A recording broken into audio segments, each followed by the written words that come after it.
السلام علیکم، میں عثمان ریاض خان۔ آج جو عدالت میں ہوا وہ ساری پروسیڈنگ جو ہے وہ آپ کو پتہ ہے۔ اس کے علاوہ چیف جسٹس لاہور نے حکم دیا ہے کہ پہلے آپ لوگ مجھ سے ٹائم مانگتے رہے، اب میں تمہیں ٹائم دے رہا ہوں کہ پیر والے دن 9 بجے عمران ریاض خان کو عدالت میں پیش کرو۔ اور بہت بہت شکریہ آپ لوگوں کا جو دعائیں کر رہے ہیں، جو آواز اٹھا رہے ہیں۔ ابھی آواز ہم نے اور اٹھانی ہے، اور زیادہ اوپر لے کے جانا ہے۔ ہیش ٹیگ ڈالتے رہیں۔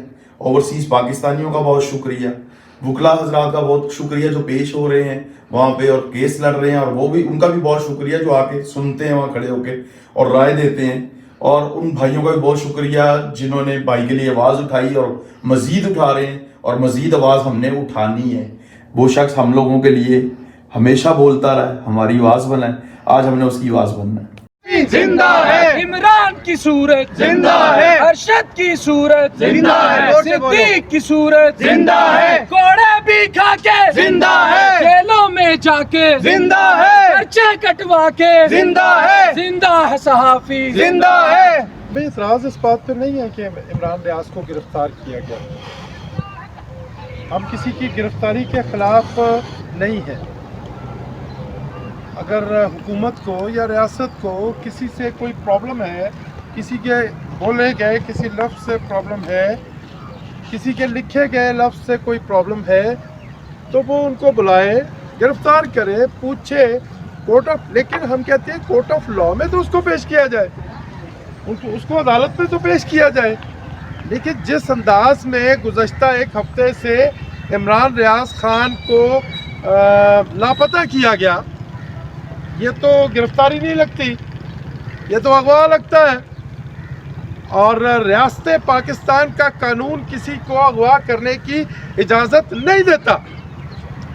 ہم یہ سمجھتے ہیں کہ عمران ریاض خان کو عدالت میں پیش کیا جانا چاہیے، اس کے اوپر جو الیگیشنز ہیں وہ کورٹ کے سامنے رکھنے چاہیے، عمران ریاض خان کو اپنے دفاع کا پورا حق دیا جانا چاہیے۔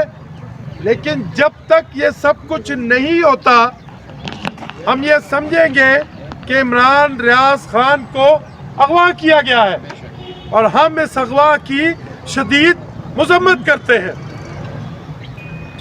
میں نے یہ جو بات میں آپ سے کرنے جا رہا ہوں بہت سے مواقع پہ کی ہے، اور پاکستان کے جو آج کے حالات ہیں ان حالات میں یہ بات لگتا ہے کہ پاکستانیوں کے لیے ہی کہی گئی تھی۔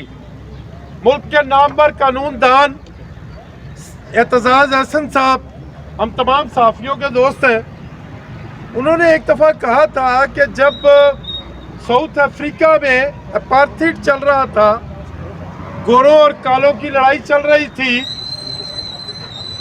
گورے جو ہیں وہ تعداد میں کم ہونے کے باوجود حکومت پہ مسلط ہو گئے تھے، اور اکثریت میں موجود کالوں کو، بلیکس کو تشدد کا نشانہ بنا رہے تھے، انسانی حقوق کی جو ہے وہ پامالی کر رہے تھے، بنیادی انسانی حقوق کی پامالی ہو رہی تھی۔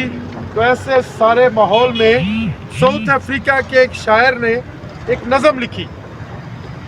اس نظم کو اگر میں سمرائز کروں تو وہ کچھ یوں تھی کہ شاعر کہتا کہ ایک دفعہ گورے فوجی میرے محلے میں آ گئے، اور انہوں نے آزادی مانگنے والوں کو، حقوق مانگنے والے جو لائرز تھے، وکلا تھے، ان کو گھروں سے گھسیٹ کے باہر نکالا، ٹھٹے مارے، انہیں ذلیل کیا، تشدد کیا، اور ان کو گھسیٹتے ہوئے لے گئے۔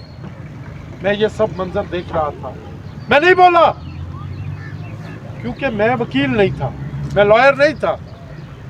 پھر گورے فوجی آئے، انہوں نے آزادی اور بنیادی انسانی حقوق مانگنے والے طلباء کو گھروں سے نکالا، انہیں گھسیٹا، انہیں مارا، تشدد کیا، اور اپنے ساتھ لے گئے۔ میں یہ سب کچھ دیکھ رہا تھا، لیکن میں نہیں بولا کیونکہ میں طالب علم نہیں تھا۔ انہوں نے یہی سلوک کسانوں کے ساتھ کیا، میں نہیں بولا کیونکہ میں کسان نہیں تھا۔